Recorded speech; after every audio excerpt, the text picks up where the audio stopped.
tak dneska prechádzka zás. Je to tu super. No super, no. Není tu veľa možností v tej Nimnici, tak robím si teraz tento veľký okruh na Holič. Odtiaľto z tejto hory som prišiel. No a pôjdem senka doľava, ten Holič je tam za chvíľu.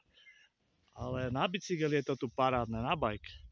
Takéto planinky sú tu, už sa na to teším.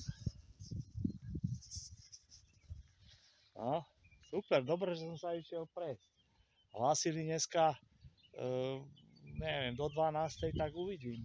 Krásna prechádzka.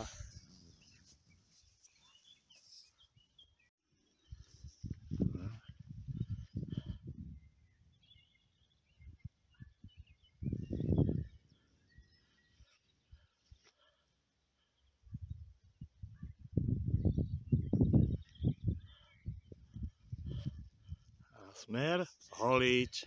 No tak kvôli tomuto zase mi oplatilo ísť. To je nádhera. Nosická, ako na dlani. Za chvíľu som na Holiči. To je nádhera. Super. Krása.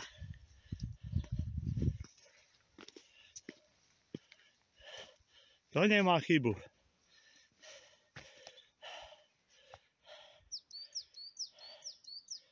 To nemá chybu. To je krása.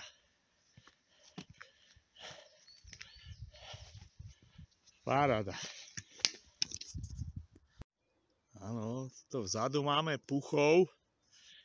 Teda výhľady sú odtiaľto neskutočné. Super, tam bude ten Holič asi.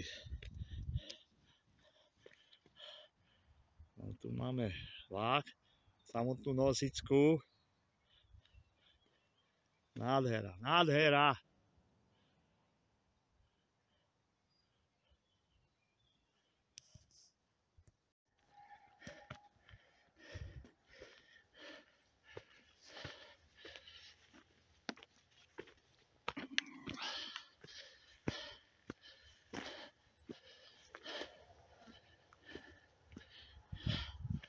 Ty kokso.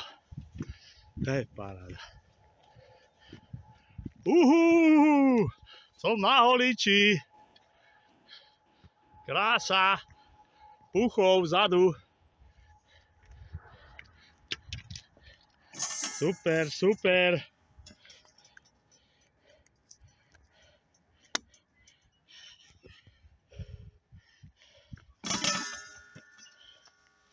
Holič.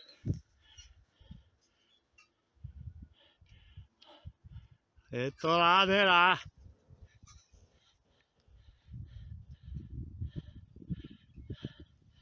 To je krásny zostup dole z toho Holiša. Tá je to cestička prenádherná.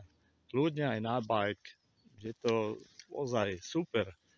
Na to, že tuto není to také, není tu, kde je poriadne ísť, ale tento Holič z týchto túr, čo som tu bol, sa mi to teda najviac páči. No tak zdravím vás z Nimnic. Dneska som si urobil takú celkom peknú prechádzku na vrch Holiš. No, má to len nejakých 533 metrov, ale zatiaľ tu bola asi najlepšia prechádzka, lebo není tu veľa možností, taký väčší okruh. No a celkom som sa dozvedel, bola taká tabula, celkom zaujímavé veci som sa dozvedel o histórii Holiša a Nimnic a tak. Takže osada Holiš sa údajne datuje až do 3. storočia a osídlovali ho aj Kelti, boli tu Rimania a našli sa nejaké pozostatky kovových výrobkov, nástrojov, takže bolo to celkom poučné.